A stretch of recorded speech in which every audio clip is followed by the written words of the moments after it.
Welcome to Sterling diagnostic centers YouTube video channel. আজকে আমি আপনাদের সাথে আছি Mehedi from the Sterling diagnostic center, এবং আমি ওয়েলকাম জানাচ্ছি স্টার্লিং ডায়াগনস্টিক সেন্টারের অনারেবল চিফ মেডিকেল অফিসার এবং primary care doctor doctor Nawaz Hossain. Welcome. আসসালামু আলাইকুম। আজকে আমরা কথা বলবো বেসিক্যালি অ্যাসিড রিফ্লাক্স নিয়ে। What type of acid reflux we usually face, এবং কখন হয় এই ধরনের অ্যাসিড রিফ্লাক্স? অ্যাসিড রিফ্লাক্স যেটা আগে প্রথমে আপনাদের ধরেন বুঝতে হবে আমাদের বডি স্ট্রাকচারটা একটু টু আন্ডারস্ট্যান্ড যে আসলে অ্যাসিড রিফ্লাক্সটা কি। আমাদের এখানে এটাকে বলে ইসোফেগাস, হ্যাঁ, মানে খাবার যখন যায় তখন ইসোফেগাসে, তারপর এখানে হলো পাকস্থলী আছে। জি। হ্যাঁ, তো ইসোফেগাসের শেষের দিকে এরকম একটা ভ্যালভের মতো থাকে। ওকে, সো ফুডটা যায়, ভ্যালভটা ওপেন হয়, তারপর আবার ক্লোজ হয়। তো ক্লোজ হওয়ার কারণটা হলো যে ফুডটা যখন পাকস্থলীতে যাবে তারপর ফুডটা যেন আবার ফেরত না আসে। ওকে। ওকে, আর ফুডটা যখন মিক্সড হবে অ্যাসিডের সাথে, ওকে, কারণ ওটা গ্রাইন্ডিং হবে আপনার ডাইজেশনের জন্য, রাইট? জি। সো যদি এটা পুরোপুরি ক্লোজ না থাকে তখন অ্যাসিডটা আবার বের বের হয়ে চলে আসতে পারে, রাইট? ওকে। সো এটাই হলো অ্যাসিড রিফ্লাক্স। আচ্ছা। সো এখন আপনার জানতে হবে যে কেন এরকম হয়। জি, হ্যাঁ। Why do some people have this? Okay, so অনেক ধরনের কারণ আছে। Now that you know the structure, হ্যাঁ, সো আপনার যখন এখানে ভিতরে যখন প্রেশারটা বেশি থাকবে, তখন পাকস্থলীতে যখন প্রেশারটা বেশি থাকবে তখন ওই প্রেশারের কারণে অ্যাসিডটা আবার বের হয়ে চলে আসতে পারে, right? So that's one reason, right? এই যে ওপেনিংটা আছে, ভ্যালভটা, এটা যদি লুজ থাকে, হ্যাঁ, তখন কিন্তু আবার অ্যাসিড চলে আসতে পারে, রাইট? বিকজ এটা ভালো করে ক্লোজ হচ্ছে না। জি। ওকে, সো প্রেশার কাদের বেশি থাকে? ধরেন পেটের এখানে প্রেশার, যারা ওবিস থাকে, হ্যাঁ, ওভারওয়েট থাকে, যারা প্রেগনেন্ট থাকে, ওকে। আর এরকম লুজ, এই যে ভ্যালভটা যখন লুজ থাকে, এটা কাদের থাকে? অনেক ধরনের অনেক অটোইমিউন প্রবলেম আছে যেটার জন্য এরকম ভ্যালভটা লুজ হতে পারে। তারপর এক ধরনের হার্নিয়া থাকে এখানে, যেটা হার্নিয়ার কারণে আর কি ভ্যালভটা লুজ হয়ে যায়। তারপর অনেক ধরনের মেডিকেশন আছে যেটার জন্য লুজ হয়। আমরা যেসব খাবার খাই সেগুলোর কারণে লুজ হয়ে যায়, যেটার কারণে অ্যাসিড বেশি বাড়তে থাকে। সো বটম লাইন হলো যে অ্যাসিড রিফ্লাক্স হয় কখন? যখন অ্যাসিড অনেক বেশি প্রোডাকশন হয়, অথবা প্রেশারটা অনেক বেশি থাকে, যেটা অ্যাসিডটাকে পুশ করে আপনার গলার উপরে নিয়ে আসতেছে। Thank you. সো আমাদের একটা কমন হ্যাবিট হচ্ছে কি আমাদের বাংলাদেশিদের, যে আমরা অনেক স্পাইসি ফুড খাই। So is it directly linked with the spicy foods or? Yeah, no, so of course. So there are certain foods যেটা খাওয়া উচিত না, কারণ এটাতে ধরেন অ্যাসিড রিফ্লাক্সের সিমটমটা বাড়ে। ওকে, I will talk about symptoms in a little bit, but আপনার কোশ্চেনটা যদি অ্যান্সার করতে চাই, স্পাইসি ফুড, তারপর সিট্রাস ফুড, এগুলা বেশি খাইলে অথবা এগুলো অ্যাভয়েড করাটা বেটার। বেশি খেলে তখন এরকম অ্যাসিড রিফ্লাক্সটা বাড়ে। আরেকটা হলো ধরেন আমরা যখন অনেক বেশি খাই, হ্যাঁ, ধরেন অনেক ওভারফুল করে ফেলে, তখন আবার অ্যাসিড রিফ্লাক্সটা বাড়ে, বিকজ প্রেশারটা বেড়ে যায়, রাইট। রাইট? তারপরে সিট্রাস ফুড, তারপরে ধরেন অ্যালকোহল, তারপর চকলেট, তারপর ক্যাফিন, এগুলো সব কিছুই আর কি ইনক্রিজেস রিস্ক ফর রিফ্লাক্স। ওকে।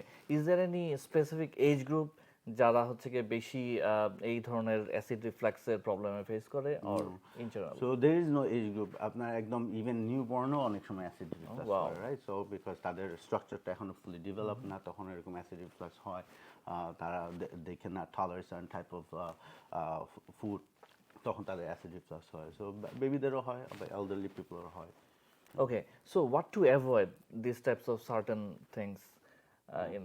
তো আগে যদি সিমটমগুলো আগে বলি, হ্যাঁ, তাহলে আমরা then we can talk about যে কি Yeah, কি। sure. সো সিমটম মানুষ কখন বুঝবে যে আপনার অ্যাসিড রিফ্লাক্স হচ্ছে? সো মানুষ people will come with complains about like bloating, পেটটা Yeah. ফুলে যাচ্ছে, গ্যাস অনেক বেশি, হ্যাঁ, পেট অনেক সময় ব্যথা করতেছে, ব্যথা আবার মাঝে মাঝে পিছনে যাচ্ছে, অথবা ব্যথা আবার এদিকে যাচ্ছে। ওকে, সো এটাকে আবার অনেকে আমরা বলি যে হার্ট বার্ন। ওকে, তারপর আবার ধরেন অনেক দিন যাদের রিফ্লাক্স থাকে তাদের আবার অনেক সময় they present with like chest পেইনের মতো হয়। Okay. তো মনে করেন অনেক চেস্ট পেইন হচ্ছে, আপনি বুঝতে পারবেন এটা কি রিফ্লাক্স নাকি হার্ট অ্যাটাক হচ্ছে, বুঝছেন না? তারপর আবার অনেকের কাশি হয় অনেক, হ্যাঁ। সো যাদের কারণ কি, ধরেন অ্যাসিডটা আস্তে আস্তে কি হয়, এদিক দিয়ে বাইর হয়, তারপরে লাংসের ভিতরে যায়, ফুসফুসে, হ্যাঁ, তখন এটার জন্য কাশি হয় বেশি। ওকে, সো অনেকে দেখবেন যে ক্রনিক কফ, মানে কফ যাচ্ছে না। সো ওটার কারণও হতে পারে আপনার এই রিফ্লাক্স একটা কারণ হতে পারে। Okay. আর টু অ্যাভয়েড, যেটা বললেন যে অ্যাভয়েড এই যে ফুড, যেটা বললাম সার্টেন টাইপ অফ ফুড আমাদের এটা করতে হবে। Okay, healthy lifestyle is very very important. Diet, exercise করতে হবে, কারণ আপনার যদি এই যে বললাম যে যখন ওভারওয়েট হয় তখন রিস্কটা বেশি থাকে। আমাদের নাইট ইটিংটা বন্ধ করতে হবে, কারণ ঘুমানোর আগে অ্যাটলিস্ট 2-3 ঘন্টা আগে খেতে হবে। হ্যাঁ, সো যদি খাওয়ার পরে সাথে সাথে ঘুমান তাহলে ধরুন পাকস্থলীটা আপনার এরকম হয়ে যাচ্ছে, তখন তো অ্যাসিড সব বের হয়ে যাচ্ছে, রাইট। বুঝলেন না? সো আপরাইট থাকতে হবে। হ্যাঁ, so you have to allow about 2 to 3 hours for the food to pass from the stomach. যদি স্টমাকে থাকে তাহলে তো হবে না, right? You have to avoid lot of fatty food. হ্যাঁ, কারণ ফ্যাটি ফুড কী করে, পাকস্থলীটা কন্ট্রাকশনটা স্লো করে দেয়। সো ফুডটা takes long time for the food to pass. Okay, it also loosens the valve, যেটা বললাম, হ্যাঁ, স্ফিংক্টার। হ্যাঁ, তো এটাও লুজ করে। সো এইগুলো আর কি অ্যাভয়েড করতে হবে, বাট মেনলি আর কি লাইফস্টাইল চেঞ্জেস আর কি। It's basically the lifestyle changes. So আমরা বাঙালিদের মধ্যে আবারও আসছি, সেটা হচ্ছে গিয়ে যে কিছু ধরনের স্পেসিফিক লাইফস্টাইলে আমরা হ্যাবিচুয়েটেড হয়ে গেছি। আমরা দেখা যাচ্ছে যে অনেক সময় ধরে কাজ করছি বা হচ্ছে গিয়ে রাস্তায় থাকছি।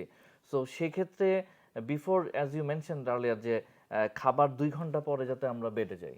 হ্যাঁ, মিনিমাম হ্যাঁ। 2 to 3 hours। Yeah. ওইটা মেনটেন করতেই হবে। ওকে, আরেকটা জিনিস হলো যে অনেক সময় আছে কি পজিশনে শুতেছেন, এটাও একটা Right. ব্যাপার। হ্যাঁ, সো সাম রিসার্চ শো যে আপনি যদি লেফট সাইডে এরকম করে শোন, হ্যাঁ, তাহলে আপনার রিফ্লাক্স সিমটমটা কমবে। ওকে, Okay. এটার কারণটা আমি বলি, কারণ আপনার স্টফেক্সটা এইভাবে যাচ্ছে, তার পাকস্থলীটা হলো এরকম। হ্যাঁ, সো যখন আপনি লেফট সাইডে থাকেন পাকস্থলীটা এরকম হয়ে যাচ্ছে। ওকে, তখন অ্যাসিডটা আবার গলা দিয়ে আসতেছেন। কিন্তু যদি এইরকম ভাবে শোন, তখন পাকস্থলীটা আবার সোজা চলে আসছে, তখন একটা it's like a direct access, অ্যাসিডটা আবার গলা দিয়ে চলে আসছে। সো কিছু রিসার্চ বলতেছে যে লেফট সাইডে শুলে ভালো, বাট ডেফিনেটলি আপনার নাইট ইটিংগুলো is the major risk. Okay, এগুলো কমাতে হবে আর কি। আর Absolutely. এটার ধরেন রিফ্লাক্স যদি লং টার্ম থাকে, ওকে, তাহলে আবার প্রবলেমও আছে, কারণ এই রিফ্লাক্সটা, এই যে অ্যাসিডগুলো যাচ্ছে, এটা হলো ইসাফেগাস, যেটা এটাকে ইরিটেট করতেছে। হ্যাঁ, ওটাকে আমরা বলি ইসাফেজাইটিস। হ্যাঁ, যখন ইনফ্লামেশন হচ্ছে ওভার লং পিরিয়ড টাইম, ওই ইনফ্লামেশনটা আস্তে আস্তে প্রি ক্যান্সারাস হয়ে যাচ্ছে। ওকে, মিনিং হলো যে আপনার এখানে ইসোফেগাসের লাইনিংটা আস্তে আস্তে চেঞ্জ হয়ে যাচ্ছে, এমনভাবে চেঞ্জ হচ্ছে, তারপরে ক্যান্সার রিস্ক বাড়তেছে, and people do have cancer from reflux over long period time. Wow, this is like very informative. So like এই হার্টবার্নের সাথে আপনি বলছেন যে অ্যাসিড রিফ্লাক্সের একটা সম্পর্ক আছে। সো এরকম যদি কেউ ফেস করে যে আমার এরকম প্রবলেম হচ্ছে, so what they should do? Usually আমাদের একটা হ্যাবিট হচ্ছে কি আমরা অ্যাসিডিক অ্যান্টি অ্যাসিডিক ওষুধগুলো খেয়ে নেই। সো অ্যান্টি অ্যাসিডিক খাওয়া যায়, বাট ওটা লং টার্ম সলিউশন না। Exactly long that. Term solution হলো ধরেন লাইফস্টাইল মডিফিকেশন, রাইট, আপনার ডায়েট, এক্সারসাইজ। বাট ওই আমরা অনেকে ওষুধ খাই, ধরেন পেন্টোপ্রোজল, ওমেপ্রোজল, এগুলা কি করে অ্যাসিডগুলোকে কমায়। ওকে, বাট ওইটাও আবার আমরা ধরেন আমি যেসব পেশেন্ট দেখি মোস্ট অফ দ্য টাইম দেখি যে ওইটা খাচ্ছে কিন্তু খাবারগুলো চেঞ্জ করতেছে না। হ্যাঁ, Okay. Still having spicy food. তো কি হতেছে যে ওইটা থেকে আর বাইরে হতে পারতেছে না। সো ওই ওষুধটা অনেকে ধরেন 2 বছর 3 বছর ধরে খাচ্ছে।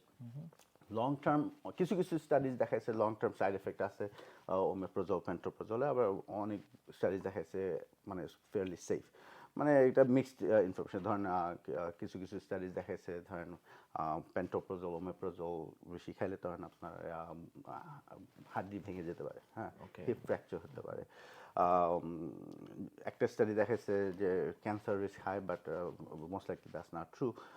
বাট হার্ডি, তারপর ইনফেকশনের চান্স বেড়ে যায়, তারপরে ধরেন ডায়রিয়া হয়, তারপর কিডনিতে প্রবলেম, এরকম কিছু side effect. So long term anything is not good. Okay, so আমাদের গোল থাকতে হবে, normally FDA has approved it for like 3 to maximum 6 months in duration, but আমরা অনেকে ধরেন শুধু কন্টিনিউসলি খাইতেছি।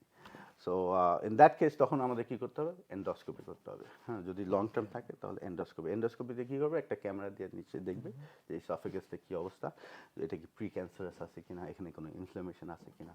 আর যদি দেখে যে খুব বেশি খারাপ অবস্থা, হ্যাঁ, আপনি ক্যান্সার, তখন আপনার ওই পেন্টোপ্রোজল, ওমেপ্রোজল, এগুলো লং টার্ম থাকতে হবে।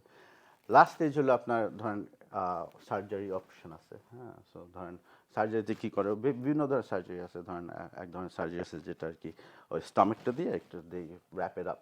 হ্যাঁ, তো যে স্প্রিংটা যেটা বললাম, ভ্যালভটা, ওটা একটু টাইট করে দেয়। ওকে, সো তখন রিফ্লাক্স সিমটমটা কমে আর কি। বাট এগুলো হলো last stage, but lifestyle changes is the main thing. So thank you so much for this information. আমরা আজকে জানতে পারলাম ছোট্ট একটা অ্যাসিড রিফ্লাক্স কিভাবে মানুষের জীবনে চেঞ্জ করতে পারে। It can lead up to cancer. So আমরা বেটার হচ্ছে গিয়ে সতর্ক হয়ে আমাদের লাইফস্টাইল চেঞ্জ করি। Thank you doctor Hossain for such a informative session. And আমাদের সাথেই থাকবেন আমাদের ইউটিউব চ্যানেলে। আমরা প্রত্যেক উইকে নতুন নতুন ভিডিও নিয়ে আসবো, informative session to change our how to change our lifestyle and how to be a healthy person. Thank you so much.